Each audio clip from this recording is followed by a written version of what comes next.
Struggle तो हर चीज में रहना भी चाहिए। वो हमको इंस्पायर भी करता है और हमें अच्छा काम करने के लिए मोटिवेट भी करता है। पहले प्राइवेट जॉब किया, फिर दिल्ली गवर्नमेंट में किया, लेकिन लगा मुझे दिल्ली गवर्नमेंट में शायद मेरे लिए नहीं है ये, क्योंकि वहाँ के सिस्टम इस तरह के थे कि जहाँ पर मैं अपने आप को एडजस्ट नहीं कर पा रहा था कि आप अपने मन से काम कर नहीं सकते, या तो सिस्टम में ढल जाओ या ढाल लो। तो मैं इस पोजीशन पर नहीं था कि मैं सिस्टम को बदल पाता। फेलियर का माइंड में कभी नहीं आया। ये था स्ट्रगल है, और स्ट्रगल बहुत ज्यादा रही। 5 साल पूरे हमने माइनस में इसको रन किया है, लेकिन कभी भी गिव अप करने का माइंड में नहीं आया। ये था कि हमें इसको सक्सेस करना है और आइकन को आइकन ही बनाना है। इंडिया में सब चीजों के लिए एजुकेशन है, लेकिन पेरेंटिंग के बारे में कोई बात नहीं करता, और पेरेंट्स भी बात नहीं करते। उनको लगता है कि बच्चे तो जो ऐसे बन जाते हैं, लेकिन ऐसा नहीं है। लेकिन मेरा मानना यह है कि जो जितना ज्यादा हैप्पी है लाइफ में, जितना ज्यादा खुश है, वो उतना ज्यादा ही सक्सेस है। ये मेरा अपना मानना है। तो सबसे पहले तो मदर फादर को नहीं कि माइंडसेट चेंज करना होगा, और हम सबको ही माइंडसेट करना होगा कि हैप्पीनेस से सक्सेस का मतलब ही हैप्पीनेस है। नमस्कार दोस्तों, मैं Naveen Mishra, director Globe Desire electronic securities private limited, स्वागत करता हूं आपका फिर से एक नए पॉडकास्ट में। दोस्तों, आज का जो ये पॉडकास्ट हम शूट करने जा रहे हैं, ये हम शूट करने जा रहे हैं एक ऐसे ब्रांड के लिए जो बहुत तेज़ी से ग्रो कर रहा है। स्कूल ब्रांड है, और जो उसके ऑनर हैं मिस्टर SK त्यागी, वो आज हमारे साथ होंगे, जिन्होंने ऑलरेडी काफ़ी वेल नोन चेयरपर्सन है। उन्होंने काफ़ी अच्छा काम किया सोसाइटी के अंदर। उन्होंने 3 बुक्स लिखी हैं, 30,000 प्लस उनके यूट्यूब पे सब्सक्राइबर्स हैं, और पेरेंटिंग के ऊपर उन्होंने काफ़ी सारे लेक्चर्स, सेमिनार्स, जो उन्होंने 2 बुक्स लिखी हैं वो स्पेशली पेरेंटिंग के लिए। तो आज की डेट में पेरेंटिंग एक बहुत टफ जॉब है, जहाँ पे गाइड कर रहे हैं त्यागी सर किस तरीके से हमें पेरेंटिंग करनी चाहिए। तो ये उन सभी पेरेंट्स के लिए बहुत ज़्यादा यूज़फुल पॉडकास्ट होने वाला है, जो ये सोचते हैं कि पेरेंटिंग बहुत डिफ़िकल्ट हो चुका है और किस तरीके से हम पेरेंटिंग को और बेटर बना सकते हैं। तो आपको ये वीडियो कैसा लगता है, ये ज़रूर आप हमें बताइएगा कमेंट बॉक्स में। वीडियो पसंद आता है सब्सक्राइब करें हमारे चैनल को, लाइक करें, और ज़्यादा से ज़्यादा उन पेरेंट्स को शेयर करें जो पेरेंट्स अपने पेरेंटिंग को लेकर थोड़े डाउट्स में। तो आइए शुरू करते हैं आज का ये वीडियो मेरे साथ, यानी नवीन मिश्रा के साथ।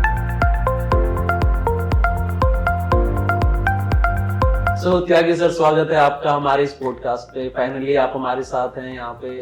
मेरे लिए बहुत अच्छा एक्सपीरियंस है, क्योंकि मैंने आपके बहुत सारे वीडियोस देखे हैं, और यूट्यूब पे आप बहुत एक्टिव रहते हैं। आपने बुक्स भी लिखा है, पेरेंटिंग के ऊपर आपको अच्छी खासी नॉलेज है। तो मुझे लगता है आज का ये जो पॉडकास्ट हमारा होने वाला है वो बहुत जबरदस्त होने वाला है। सर, सबसे पहले तो मैं जानना चाहूँगा कि स्टार्ट मतलब बचपन कैसा रहा आपका, जब आपको थोड़ा बहुत समझ में आया, और आपने क्या सोचा कि क्या करना है आपको लाइफ में ऐसा? देखो, बचपन हमारा बहुत अच्छा रहा। स्ट्रगल भी रही, गाँव से बिलोंग करते हैं, फादर बहुत लंबे टाइम तक बीमार रहे, तो स्ट्रगल भी रही, लेकिन कुल मिलाकर सब कुछ बहुत अच्छा रहा। और माइंड में कहीं ना कहीं था कि हमें एजुकेशन में कुछ करना है। फादर फिजिक्स के लेक्चरर थे, तो ये भी था जब पढ़ते थे तो पढ़ते पढ़ते भी बच्चों को पढ़ाते थे, पढ़ते पढ़ते बच्चों को ट्यूशन भी पढ़ाया, दिल्ली गवर्नमेंट में आने के बाद भी बच्चों को पढ़ाया। तो माइंड में था कुछ ना कुछ, के स्कूल का नहीं था, ये था कि हाँ हम कुछ ना कुछ एजुकेशन में करेंगे, इंस्टीट्यूट खोलेंगे, कोचिंग इंस्टीट्यूट चलाएंगे, बढ़िया काम करेंगे। तो ये माइंड में था कुछ ना। ओके, तो सर आइकन आज की डेट में एक बहुत बड़ा नाम है पूरे भारत के अंदर। आइकन ग्रुप ऑफ स्कूल्स, मतलब हर कोई जानता है इसके बारे में। आइकन के बारे में सोचना और आइकन को इंडिया के अंदर लेकर आना, वो जो आपकी जर्नी थी वो कैसी रही आपकी? जर्नी बहुत अच्छी है। स्ट्रगल इसमें भी था, क्योंकि हमें स्कूल का कोई एक्सपीरियंस नहीं था, लेकिन मैंने, मेरे छोटे भाई ने, हमारी वाइफ ने मिलकर जब हमने इसको ओपन किया, साथ में हमें अपनी टीम बहुत अच्छी मिलती चली गई, जिसकी वजह से हम डे बाय डे ग्रो करते चले। स्ट्रगल तो हर चीज में रहना भी चाहिए। वो हमको इंस्पायर भी करता है और हमें अच्छा काम करने के लिए मोटिवेट भी करता है। तो जर्नी हमारी बहुत अच्छी चल रही है, बहुत अच्छा काम कर रहे हैं, टीम बहुत शानदार है, और हम डे बाय डे ग्रो करते जा रहे हैं। तो अभी पूरे भारत के अंदर हमारे कितने स्कूल्स हैं सर आइकन के? हमारे अभी 60 से ज्यादा स्कूल हैं, 60 प्लस स्कूल। कोरोना से पहले भी इतने थे, लेकिन कोरोना की वजह से बहुत सारे स्कूल किसी ना किसी रीजन से वो बंद हो गए। किसी का रेंट ज्यादा था, या बहुत सारे कारण थे, लेकिन अब हम दोबारा वहां तक पहुंच चुके हैं और रैपिडली ग्रो कर रहे हैं डे बाय डे। ओके, तो सर अगर मैं बात करूं आपके मतलब स्टार्टिंग की, तो आप डायरेक्ट बिजनेस में आए, या फिर आपने बिजनेस की शुरुआत से पहले कोई जॉब या फिर किसी कंपनी में आपने काम किया था? जॉब भी साथ साथ किया है। अच्छा, पहले जॉब किया, पहले प्राइवेट जॉब किया, फिर दिल्ली गवर्नमेंट में किया, लेकिन लगा मुझे दिल्ली गवर्नमेंट में शायद मेरे लिए नहीं है ये, क्योंकि वहाँ के सिस्टम इस तरह के थे कि जहाँ पर मैं अपने आप को एडजस्ट नहीं कर पा रहा था। पोजीशन वो नहीं थी कि मैं सिस्टम को बदल पाता, और मैं सिस्टम में अपने आप को एडजस्ट नहीं कर पा रहा था, तो मैंने गवर्नमेंट जॉब को छोड़ दिया। आपने गवर्नमेंट जॉब को छोड़ दिया, मतलब जिसके लिए लोग इतनी प्रिपरेशन करते हैं। मैं एक बात बताता हूँ, अगर एक पियून की भी वैकेंसी निकल जाती है तो इंजीनियर तक सर फॉर्म भर रहा है आज के डेट में, ये सिचुएशन है। और आपने हमारे यहाँ तो सर क्राइटेरिया यूपी में कि अगर लड़की की शादी हम उसी से करेंगे जिसकी गवर्नमेंट जॉब होगी, और आपने गवर्नमेंट जॉब छोड़ दिया। मैं बेसिकली सिविल इंजीनियर हूँ, ठीक है, और दिल्ली गवर्नमेंट में मैं जॉब करता था, लेकिन जब मुझे लगा कि यहाँ के सिस्टम मेरे लिए नहीं है, और जहाँ किस तरीके की प्रॉब्लम्स थी सर सिस्टम में, मतलब खुल के बात कर सकते हैं सर, हमारे पॉडकास्ट पे ऐसा कुछ नहीं है। बहुत सारी चीजें हैं जो जानते हैं गवर्नमेंट के बारे में, बहुत सब चीजें कि आप अपने मन से काम कर नहीं सकते, या तो सिस्टम में ढल जाओ या ढाल लो। तो मैं इस पोजीशन पर नहीं था कि मैं सिस्टम को बदल पाता, और सिस्टम में मैं अपने आप को एडजस्ट नहीं कर पा रहा था, तो कहीं ना कहीं मेरे अंदर से एक मैं खुश नहीं था। मैं ये कह सकता हूँ, मैं दिल्ली गवर्नमेंट में जब तक मेरा मैं हैप्पी नहीं था, तो फिर मैंने वहाँ से उसको रिजाइन करने की सोचा, और रिजाइन करने के बाद मैंने प्राइवेट सेक्टर में एक रियल एस्टेट कंपनी को ज्वाइन किया। उस कंपनी को ज्वाइन करने के साथ साथ ही हमने अपने स्कूल को रन किया, और कंपनी में काम करते करते ही हमने ऑल ओवर इंडिया में 60+ ब्रांचेस एस्टेब्लिश कर दी, जॉब के साथ साथ। कोरोना से जस्ट पहले ही मैंने जॉब छोड़ा था, तो मैं यहाँ के बैठा, लेकिन कोरोना के बाद फिर जॉब ज्वाइन किया, और उसके बाद छोड़ने के बाद अब फुल फ्लैश स्कूल को देख रहे हैं। तो जॉब के साथ साथ बिजनेस भी चलता रहा और जॉब भी करते रहे। ओके, तो लेकिन वाइफ हमारी लुक आफ्टर कर रही थी, मेरी वाइफ और छोटे भाई की वाइफ, वो प्रॉपर स्कूल में ही थी, और उन्होंने बहुत मेहनत की टीम के साथ। तो उनका कोई बैकग्राउंड सर, मतलब एजुकेशन से रिलेटेड, क्योंकि एकदम से ऐसे एजुकेशन सर एक बहुत सेंसिटिव हमारे देश में कहते हैं कि अगर एक अच्छी एजुकेशन आप बच्चों को नहीं दे रहे तो बच्चे कहीं ना कहीं जो आप पढ़ा रहे हैं उसी को सीखते हुए आगे बढ़ जाते हैं। तो एजुकेशन एक बहुत रिस्पॉन्सिबिलिटी का काम है, मतलब हर कोई नहीं कर सकता सर। तो मेरी और खासकर स्टार्टिंग जब आप जो प्राइमरी एजुकेशन दे रहे हैं बच्चों को, ऐसा है क्योंकि आप बच्चे का बेस मजबूत करना चाहते हैं वहाँ पे, तो ऐसा क्या था सर, मतलब आपके फैमिली में पहले से एजुकेशन के अंदर थे? तो मेरी वाइफ है वो MSc मैथ और बीएड है, और मेरी छोटी भाई की वाइफ MA इंग्लिश और MSc होम साइंस और बीएड है। तो अच्छी क्वालिफाइड हैं, समझती हैं बच्चों की साइकोलॉजी, समझती हैं टीचिंग क्या है ये समझती हैं, क्योंकि उन्होंने भी दिल्ली में पहले जॉब किया हुआ है, तो इन सारी चीज़ों को वो समझती हैं। उन्होंने ही लुक आफ्टर किया, हम बाहर से सपोर्ट करते थे, और हमारी टीम उन सब ने मिलकर ही स्कूल को यहाँ से इस लेवल तक पहुँचाया। ओके, तो सर सबसे पहला स्कूल अगर आपको याद हो, सबसे पहला स्कूल जो आपने स्टार्ट किया था वो कहाँ पे स्टार्ट किया था और कब स्टार्ट किया था? वसुंधरा में ही हमारी जो मदर ब्रांच है, ये हमारा फर्स्ट स्कूल है। ओके, 2005 में हमने इसको स्टार्ट किया था, एक बच्चे के साथ। ओके, मतलब उस समय जब आपने स्टार्ट किया था एक बच्चे के साथ, तो आपको ये लगा सर कि अगर ये चीज हम आगे नहीं बढ़ा पाए, बच्चों का एडमिशन नहीं लेकर आ पाए, तो क्या करेंगे?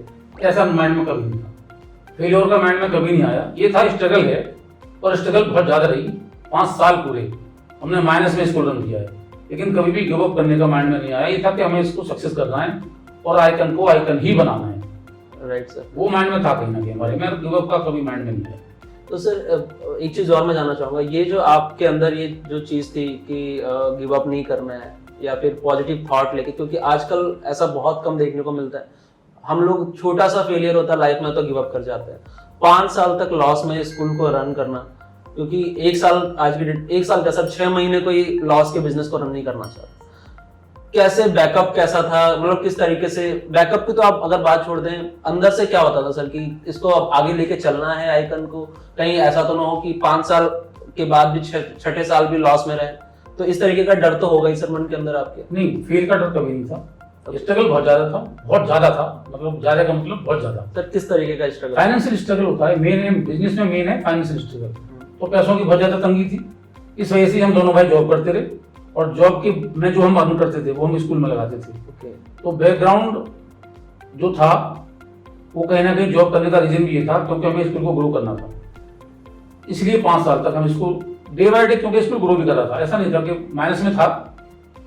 पहले दिन से ही कुछ ना कुछ हमें मिलना शुरू हो गया, गैप बहुत ज्यादा था, तो वो गैप 5 साल तक कम होता चला गया, और 5 साल के बाद में तो स्कूल प्रॉफिट में आ गया। इससे पेरेंटिंग के ऊपर मैं बात करूंगा, मैंने आपके बहुत सारे वीडियोस यूट्यूब पे देखे हैं, आप बहुत एक्टिव रहते हैं, 30,000+ सब्सक्राइबर्स हैं आपके यूट्यूब के ऊपर।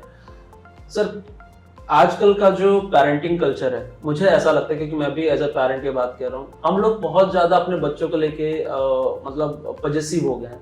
बच्चे को अगर बच्चा कहीं रो रहा है तो हम उसे रोने नहीं देते हैं, मतलब कुछ ना कुछ मोबाइल देके टीवी ऑन करके हम उसे चुप करा देते हैं। और ये एक रीजन है कि हम जो बच्चों की जो एक्टिविटीज है, जो बच्चों का जो बिहेवियर है, बहुत तेजी से चेंज हो रहा है। तो इसके बारे में आपको क्या कहना है सर? पेरेंटिंग एक बहुत ही सेंसिटिव मैटर है। इंडिया में सब चीज़ों के लिए एजुकेशन है, लेकिन पेरेंटिंग के बारे में कोई बात नहीं करता और पेरेंट्स भी बात नहीं करते।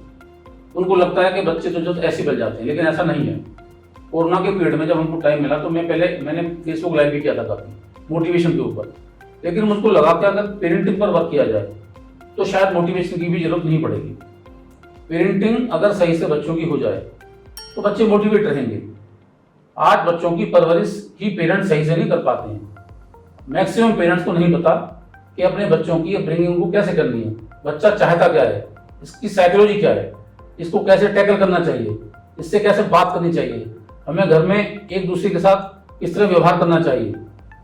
तो मैं फिर पेरेंटिंग पर आया। मुझे लगा कि अगर मोटिवेशन पर काम करना है तो उससे पहले पेरेंटिंग पर काम करना होगा।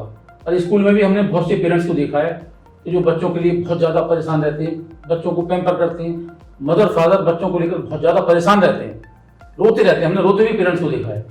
तो ये सोचा कि हम पेरेंटिंग पे वर्क करेंगे, मैं पेरेंटिंग पे काम करूंगा, जिससे कि वो अपने बच्चों को हैंडल करना समझ जाएं, अपने बच्चों की परवरिश कैसे करना है वो सीख जाएं। अगर वो सीख गए तो फ्यूचर में मोटिवेशन की जरूरत नहीं पड़ेगी। ये मेरा अपना मानना है। ओके, इसलिए पेरेंटिंग में वर्क स्टार्ट। नहीं सर, मैंने भी जो पहला वीडियो आपका देखा था पेरेंटिंग के ऊपर, अप्रोक्स 2 साल के आसपास जब आपने स्टार्ट किया था, तो मुझे भी वाकई में बहुत कुछ उससे सीखने को मिला। और मैं ये बात अपने एक्सपीरियंस से बता रहा हूँ कि पेरेंटिंग वाकई में आज की डेट में बहुत चैलेंजेस हो गए पेरेंटिंग को लेकर। और हमें लगता है कि बच्चों को बस आप उनकी ज़रूरतों को पूरा करते चले जाओ, यही पेरेंटिंग है। बट मुझे मतलब सच में ये चीज़ कभी कभी रियलाइज़ होती है कि ऐसा बिल्कुल भी नहीं है। और आपने जितने भी अभी तक सेमिनार्स किए या जितने भी आपके यूट्यूब वीडियोज़ आए, वो सारे मैंने ऑलमोस्ट देखे हुए हैं। तो सर अब क्या किया जाए कि बच्चों का जो ये बिहेवियर चेंज हो रहा है, सॉल्यूशन क्या है सर? किस तरीके का माहौल हम रखें घर के अंदर, या फिर बच्चों के साथ किस तरीके से ट्रीट करें कि बच्चे हमारे साथ मतलब एक अच्छे तरीके से या एक अच्छा ह्यूमन बीइंग बने? हमने बच्चों को मशीन बनाने का पूरा प्लान किया हुआ है। आज की जो माहौल है ना, इसमें सक्सेस का जो पैमाना है, सक्सेस को मतलब ज्यादा पैसा अर्न करना। जो ज्यादा पैसा अर्न कर रहा है वो उतना ही सक्सेस है। हमने सक्सेस को पैसे से जोड़ दिया है। लेकिन मेरा मानना ये है कि जो जितना ज्यादा हैप्पी है लाइफ में, जितना ज्यादा खुश है, वो उतना ज्यादा ही सक्सेस है। ये मेरा अपना मानना है। तो सबसे पहले तो मदर फादर को नहीं कि माइंडसेट चेंज करना होगा, और हम सबको ही माइंडसेट करना होगा कि हैप्पीनेस से ही सक्सेस का मतलब ही हैप्पीनेस है, पैसा नहीं है। बहुत बड़े पैसे वालों को देखा है जो खुश नहीं रहते हैं, और हमने झोंपड़ी में किलकारियां मारते हुए देखा है। महलों में से चीख आती देखी है, झोंपड़ियों में लोग खुशहाल देखे हमने। इसका मतलब पैसे से खुशहाली नहीं आती है। पैसा लाइफ में बहुत जरूरी है, मैं ये नहीं कहता हूँ, लेकिन इतना जरूरी नहीं है कि केवल पैसे से खुश रह सकते हैं। हमको अपने बच्चों को खुश रहना सिखाना होगा। और आज छोटे बच्चे बहुत जल्दी सीख भी जाते हैं, और उनका जो माइंड है ना, 2 साल से 5 साल के जो पीरियड में इतना सेंसिटिव होता है, इतना इंपॉर्टेंट टाइम ये पीरियड है कि अपनी लाइफ का 90% इस पीरियड में वो बच्चे सीख जाते हैं। जिस समय को पेरेंट्स अभी इसको कुछ नहीं पता है और उनकी बातों को इग्नोर करते चले जाते हैं, उस पीरियड में वो सब कुछ सीख लेता है। बच्चे चलते हुए घर में सीख लेते हैं। बच्चों की ऑब्जर्विंग पावर इतनी जबरदस्त होती है कि आप क्या सोच रहे हो, आप क्या देख रहे हो, क्या बोल रहे हो, इन सब चीज़ों को कैच करते हैं और वो सीखते रहते हैं। तो इस पीरियड में पेरेंट्स को बहुत ज़्यादा ध्यान देने की जरूरत है। अगर 2 से 5 साल के पीरियड में हमने बच्चों को खुश रहना सिखा दिया या उनको हमने कॉन्फिडेंट बना दिया, लाइफ में उनको कोई क्या बोलता है कोई अंतर नहीं पड़ने वाला, क्योंकि उनके मम्मी पापा ने उनके बारे में ऐसा बोला है, तो वो बच्चे सीख जाएंगे। तो मेरा कहना ये है, आज की डेट में मैंने पेरेंट्स को देखा है, मेरे पास भी बहुत सारे पेरेंट्स आते हैं कि हमें कोई काउंसलर बताओ, या फिर बच्चों को लेकर आ जाते हैं कि बच्चों की काउंसलिंग करो। बच्चों की काउंसलिंग की जरूरत है ही नहीं, बच्चों में प्रॉब्लम ही नहीं है। काउंसलिंग की जरूरत है पेरेंट्स को। काउंसलिंग पेरेंट्स को मिलनी चाहिए, इसलिए हमने पेरेंटिंग सेशन स्टार्ट करे, क्योंकि बच्चे तो इनोसेंट हैं, उनमें कोई गलती नहीं है। वो अपने पेरेंट्स से समय मांगते हैं, वो पेरेंट्स के साथ रहना चाहते हैं, लेकिन पेरेंट्स के पास समय भी नहीं है, ना वो उनको शादी नॉवल बनाना चाहते हैं। तो काउंसलिंग पेरेंट्स की करते हैं हम, बच्चों के लिए करते हैं। और अगर पेरेंट्स समझ जाएंगे तो बच्चों की तो परवरिश अपने आप अच्छी हो जाएगी। ये हमारा गोल है, इस पर हम काम कर रहे हैं।